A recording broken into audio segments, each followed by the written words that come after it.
In the grim darkness of the third millennium, there is only Brother Gray.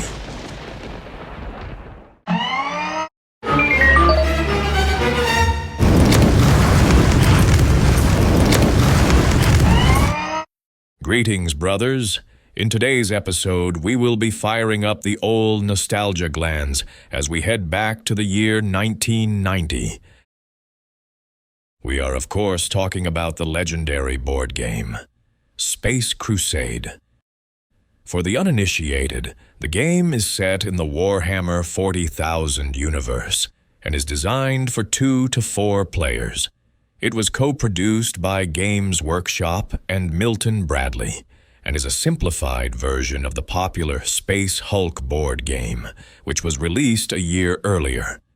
Each player controls a squad of Space Marines from either the Blood Angels, Ultramarine, or Imperial Fist chapters, of which consist of a number of different types of weapons, including assault cannons, bolters, and power fists. The game also includes an eclectic mix of enemy units, including Chaos Space Marines, Space Orks, Space Gretchen, Genestealers, and Chaos Androids, the forerunners to the Necrons. There's also a Chaos Dreadnought to contend with. Players take turns moving their units across the board, using various weapons and special abilities to defeat the enemy and complete objectives. The game includes a range of different scenarios and missions, each with their own objectives and challenges. However, the game is very much of its time. A primer to get kids into the GW brand, with little in the way of the tactical overhead provided by Space Hulk. It's unbalanced, with no system in place to adjust for 1, 2, or 3 Marine players compared to the Chaos player, for example. The dice are swingy, and the Chaos player can drip feed or swamp a player at will. Marines can even shoot other Marines to gain victory and overall points. Personally, I never liked the aesthetics, which brings us to the main reason for this presentation. I had upgraded my Space Hulk terrain to modern-day 3D standards. Could I do the same for Space Crusade in 2025? A quick image search on the Googles found a few projects by brothers with the same idea, but sadly none of them had the style or detail I preferred. I did not really fancy designing my own, as it would be a very time-consuming process. And I can't see the point in redoing work if it's already done to a good standard. Luckily, I found this upgrade for the center sections. It's designed to fit the card tiles and has removable doors. It's a great start and a credit to the designer. Thank you, Mr. De La Rosa Miniatures. Next, I would need 3D board sections. I found these for €15. They are perfect, really good representations of the original boards. Well done, Mr. Gouda Accessorios. I immediately evoked the machine spirits to fire up the printers. The result is superb. Both sets complement each other. I was very happy with how it turned out. But after sleeping on it, I began to think that something was missing. No, not my sanity. It was the extra internal walls on the board sections. So I set about contemplating how to incorporate them into the design. Obviously, these designs are not mine, so I do not have the CAD files to edit. Therefore, I would need to edit the STLs in the printer's slicer software. Not ideal, but certainly possible.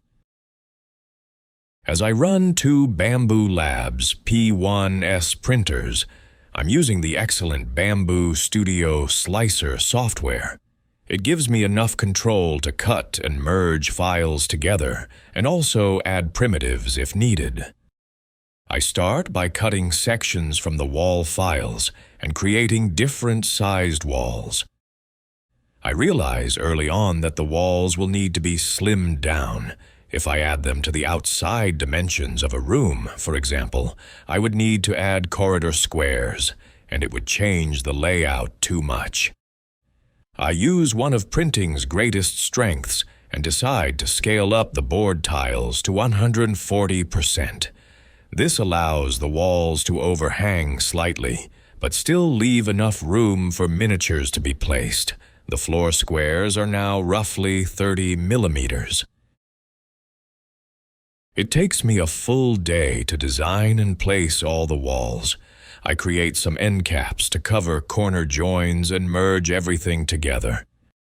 This also allows one board to be cut into 4 pieces, with each still fitting onto my print beds. Looking at print settings, it's going to take roughly 7 hours for each quarter board, and just under 250 grams of filament, making the full boards around 1 kilogram each, plus baseboard. The machine spirits obeyed Brother Gray's orders, and they toiled throughout the night. One by one, they built up layers, their motors singing as they executed binary commands. By morning, they were silent, print beds filled with fresh possibilities, ready and willing for their next assignment. Here's the first test with the painted Blood Angels squad. It's exactly what I envisioned. The walls simply align over the top of the outlines, with enough room on the squares next to them to still accommodate the figures. Of course, I will need to rescale the doors to fit, but that should be fairly simple. With the walls reduced down to 80% height, it's a go for the rest of the components. Now I need baseboards.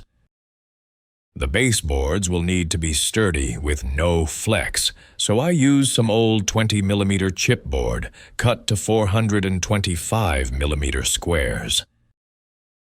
A new delivery from the eBays gives Brother Gray more awesome dreadnoughts. A moment of panic grips him. Has he made a massive oversight? He had never checked dreadnoughts in the new design. Praying to the Emperor, he sets up his work so far. By the Emperor's will, the dreadnoughts still fit inside the game board walls, but only just. They look amazing stuffed into the confines of the Space Hulk's walls. The new, larger dreadnought towers over the walls, its weapons just about clearing them. The Emperor protects. For paint, I will prime them matte black, then flash them with a metallic spray as a base coat. The rest of the paint will be by brush, as I want to give the tiles similar colors to the card tiles, but overall have them weathered to show aging from the warp's corruption. The tiles could easily be used in any other game system, too. The original Space Hulk, Necromunda, Judge Dredd even. And we are 1 piece short of the finished baseboard. I prime matte black and add a light pass of a metallic rattle can. A Marine for scale.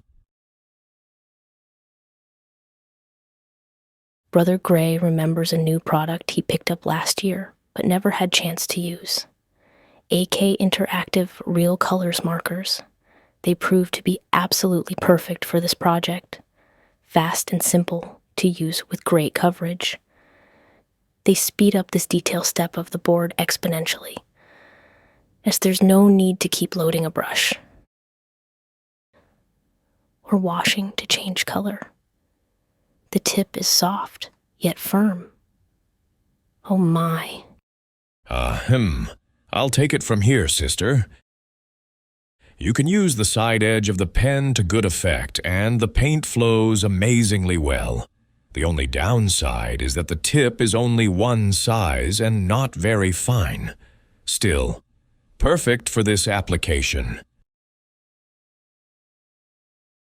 The white takes a few passes but covers well. Overall, I am really impressed with the pens. They are a godsend on this project.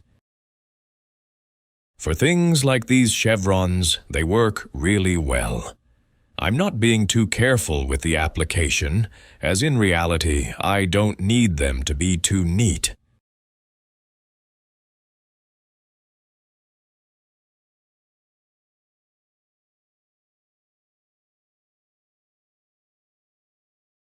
I have most of the detail work blocked in now, so let's take a look in comparison to the original boards.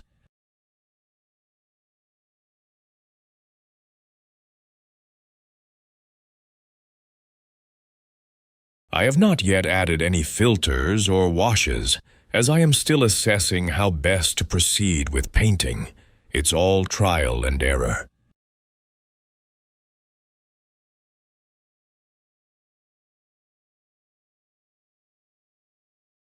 Here's a look at the new upscaled center cross-section. You can see the added 20mm riser on the bottom. Another use for the AK pens. It's super fast to draw in some shadows on these wall sections. Again, there is no need to be too neat, as I will be adding a dirty wash later.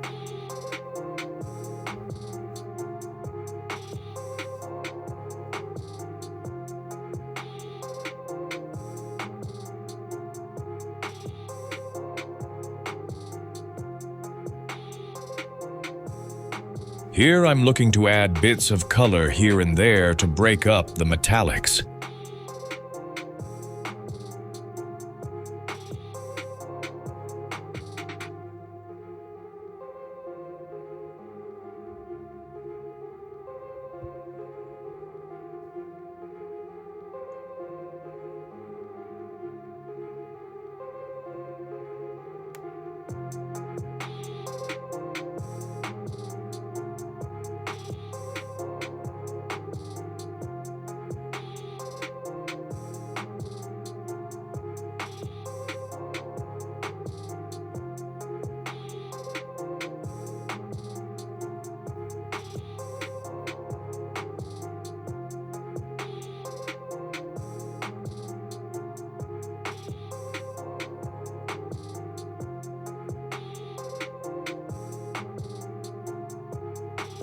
Painting this straight edge with a brush would be 10 times harder.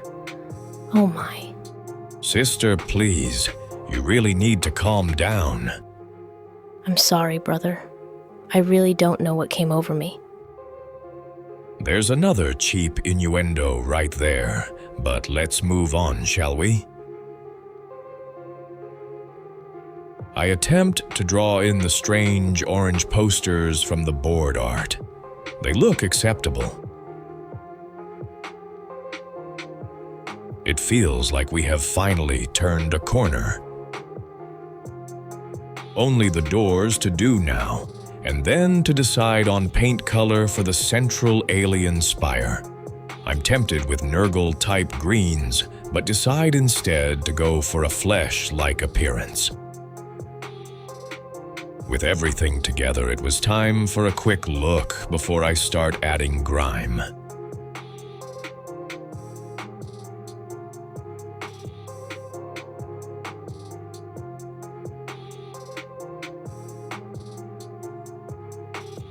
The flesh tones are a nice juxtaposition against all this hard metal.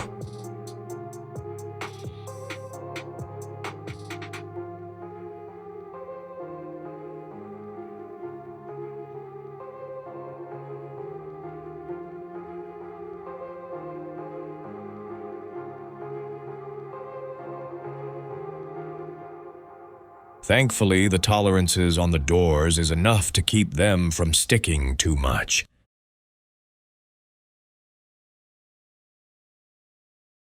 The command room is my favorite. Earthy stone tones and marine chapter sigils. Great detail from the sculptor.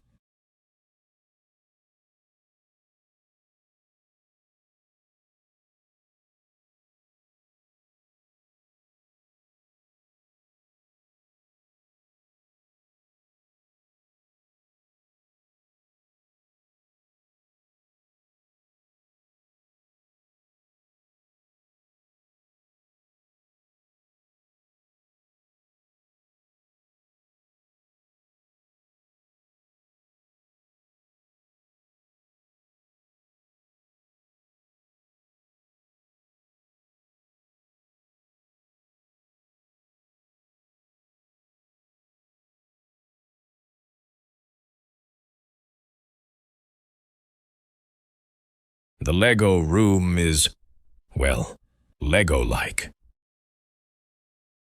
The next day, I got a visit from Mr. Pooh.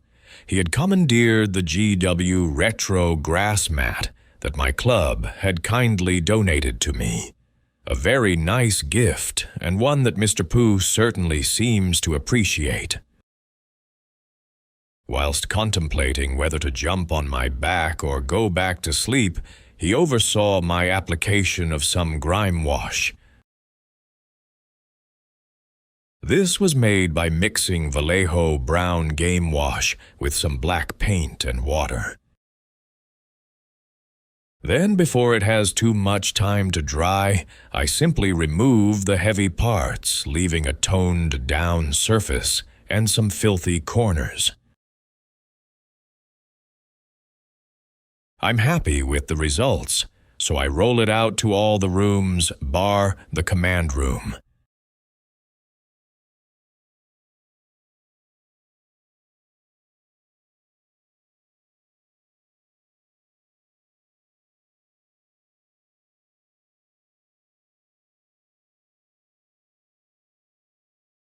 Let's try the center cross sections.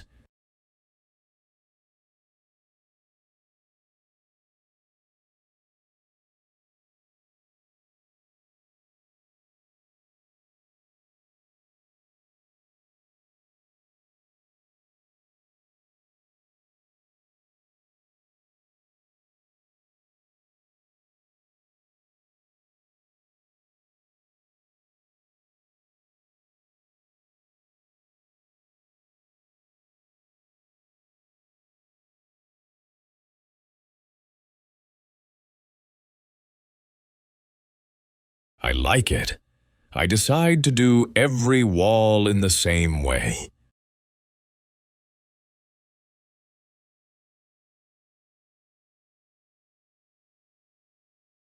There's a lot of doors, so I save some sanity by just bathing them in the thin wash.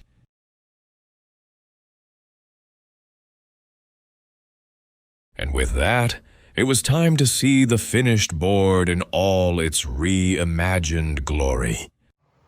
For now, I'm using the Space Hulk boarding torpedo while I design one for the Crusade.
With the board complete, I can get back to magnetizing and painting all the miniatures.